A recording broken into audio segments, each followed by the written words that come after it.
And now, Tiki Man Radio is proud to present the JBL Legends Travel Moment with Joe Leo. Take it away, Joe. Good morning, everybody. It's Joe Leo from the JBL Travel Group coming to you live from Aruba this week with this week's JBL Travel Minute. I had a whole different plan for today's Travel Minute. However, I received an email from Flaz. He said, "Hey, Joe, how about doing an episode about important travel documents?" And being over here in Aruba, a couple of things came to mind. And a couple of things I'm going to mention in here are very important for you to know. But first of all, traveling with the right travel documents is a very important topic because over 60,000 travelers have been turned away at their destination by the immigration authorities for not having proper documentation. To stay on top of these changing regulations, at JBL Legends Travel, we use what's called the IATA Travel Center website. Now, you can also use it. It's IATA, and so that's IATA Travel Center website.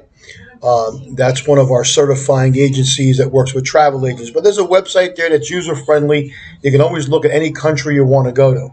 But the proper identification to leave the United States to go to any country is a passport. You must have a passport.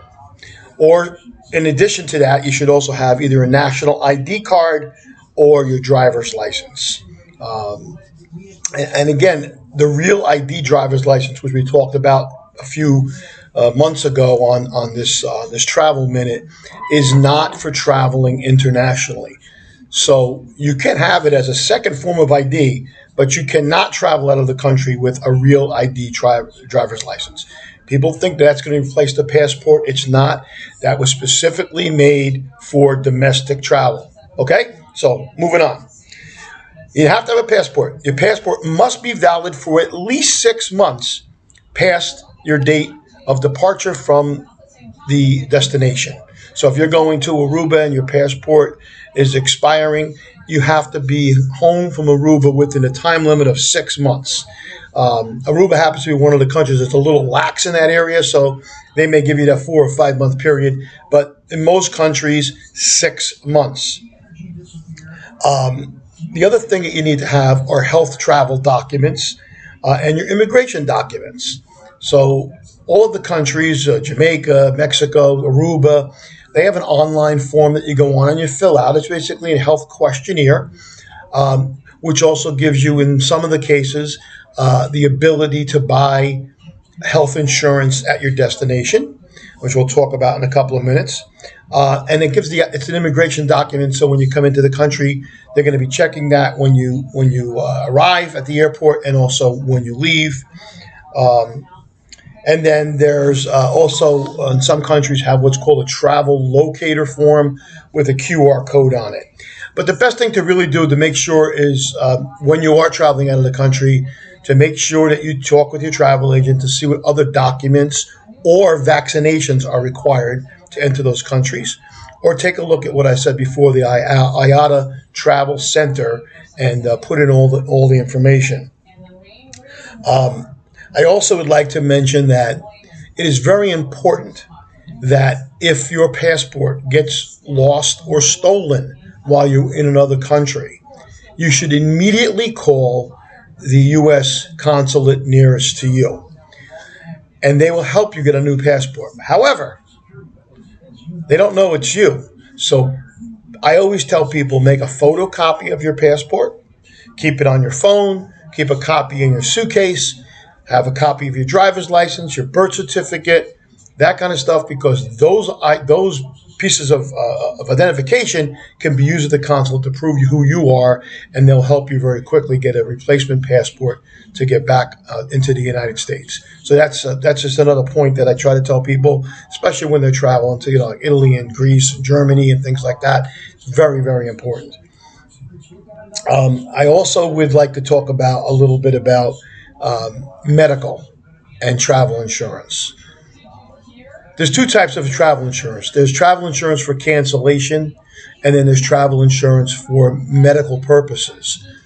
A lot of the companies do combine them into one, where you're going to have trip cancellation, but you're also going to have $500,000 worth of emergency medical expenses, $50,000 worth of medical and dental things, $1 million or $500,000 in emergency evacuation if you need to be airlifted.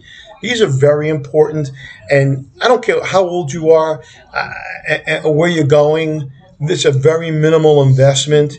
It's based on the price of your trip and your age, but it's a minimal investment to guarantee your health.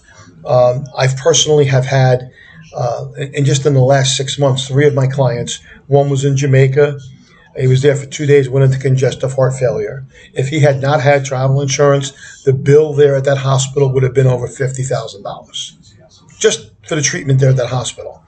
I just had somebody this past week who had an incident where their blood sugar crashed, and they wound up in the hospital so that they could build up their glucose levels. They were there for 2 days, and that bill was about $30,000. So it's very important. It doesn't matter how old you are. I actually had a honeymoon couple go. They were in Jamaica, and the husband was playing volleyball on the beach, face planted into the sand, and wound up cracking one of his ribs. And wound up going to the hospital. They had x-rays taken and that kind of stuff. I got a text from the wife in the middle of the night. Hey, does my insurance cover medical? And yes, it does. And they took care of his x-rays and stuff.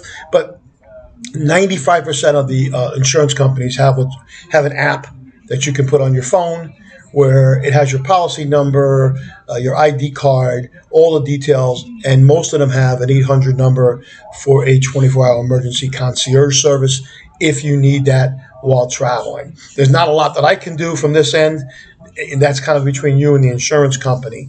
But my clients are always welcome to call me or text me anytime, but that's what those insurance companies do. So that's another thing I want to mention when we talk about important travel documents. So it's your passport, it's your immigration forms, and your insurance. And like I said, if your passport is lost or stolen, it's always good to have copies of your passport, your driver's license, your birth certificate, somewhere in your suitcase or on your phone, or even at home with a relative, so that if you need them, they can text them to you or email them to you, so you can easily get to the nearest consulate to get a replacement passport to get out of there. You're going to need to fill out the DS-11 for the passport forms, and then you're going to have to sign a statement with the government that says that your passport was lost or stolen. But I hope that answers a lot of questions about important travel documents, and I look forward to seeing you all real soon. This is Joe Leo, the JBL Legends Travel Group, with this week's Travel Minute. Have a great day. Thanks, Joe. Always travel with someone you trust. JBL Legends Travel and Joe Leo. Reach out to him at 732-831-5200, the official travel company of Tiki Man Radio.